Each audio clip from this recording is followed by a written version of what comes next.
So here's the situation that we want to be able to have a good approach in, and that is somebody is having a negative impact on your life.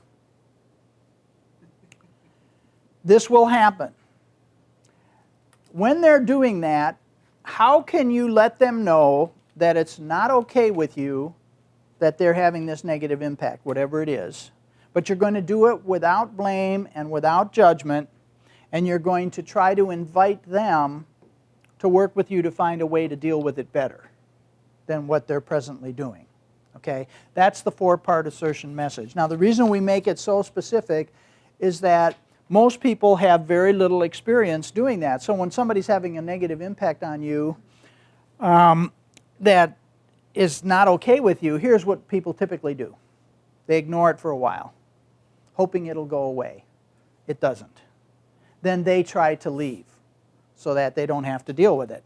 Or it keeps going on, and then finally they get so irritated and frustrated with it that they move right past assertiveness and they go to aggressiveness. And they say, would you cut that crap out, or whatever they say, because stuff was building up inside when they kept doing this thing that was irritating you, right? Or was having a negative impact on your life. So what if you could just speak up right away and request that the person change the behavior that is having a negative impact? Now, sometimes the person involved has no idea that they're having a negative impact on you, and they never will have any idea unless you speak up.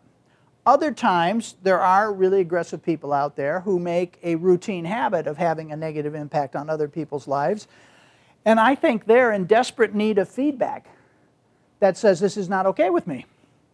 Right? So that somebody needs to stand up to them so that they have a chance to self-correct and do something that's more healthy. So we do this with the four-part assertion message. So let me talk about this quickly, and then we're going to play with it. It starts with a non-judgmental description of the behavior to be changed. Now let's talk about non-judgmental. This means that you're only going to talk about specific data that anybody could see if we had it on videotape. Right? And you're not going to infer what their motive was, because you don't know. You're not going to infer what kind of person they are, what their character is, what their feelings were. You don't know any of that. All you're going to talk about is the observable behavior, like you were a reporter. So you don't editorialize, meaning you don't make comments about the behavior. You're just describing the exact behavior. Now, it's best to just talk about one incident. This person might have been doing this irritating behavior for the past week.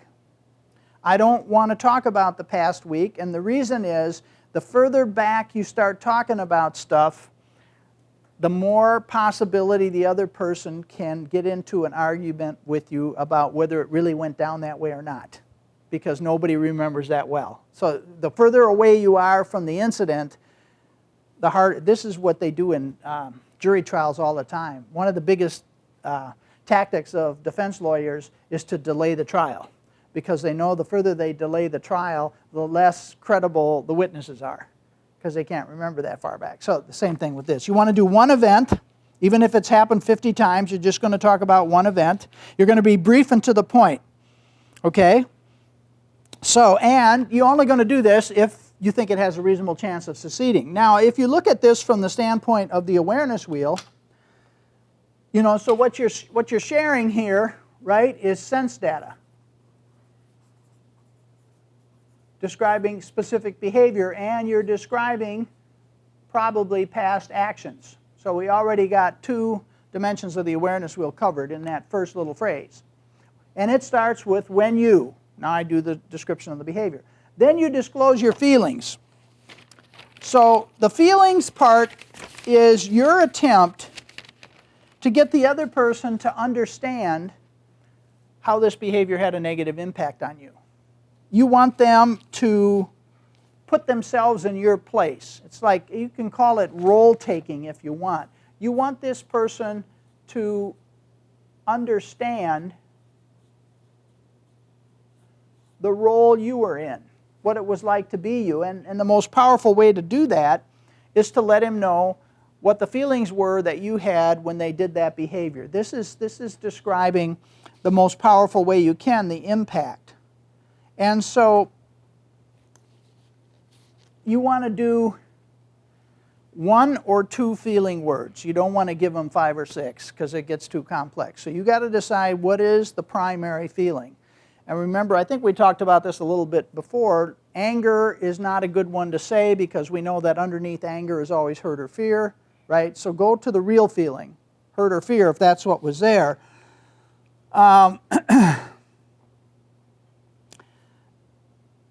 We have so many ways of talking about feelings without talking about them. So listen to all the body expressions. They're a pain in the neck or some other body part, right?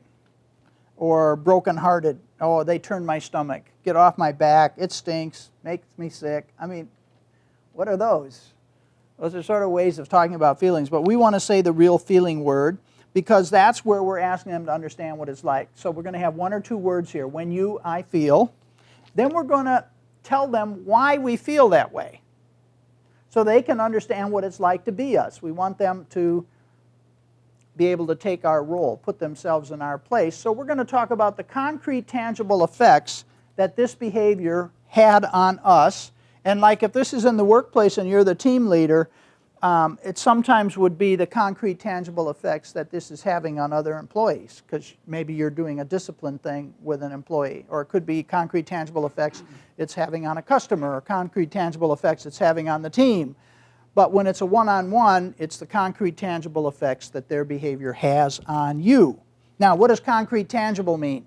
You can like reach out and touch it, all right? So it's got to be things like,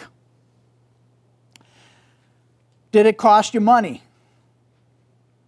Did it harm any of your possessions? Did it cost you time? Did it cost you extra work? Did it mess up your plans so that you had to give up something or you were late for something? Those are all concrete, tangible effects. All right?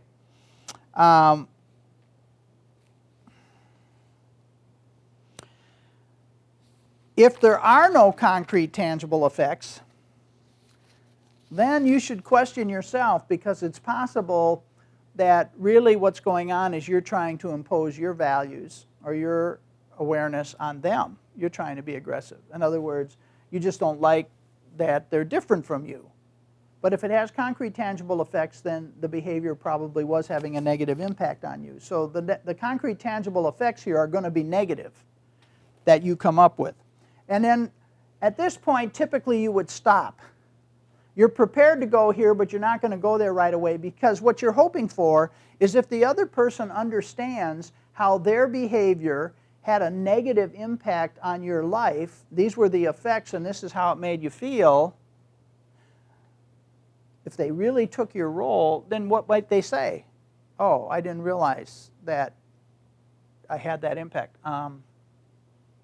I'm sorry, I won't do that anymore. Or maybe they'll self-correct, so then you're done.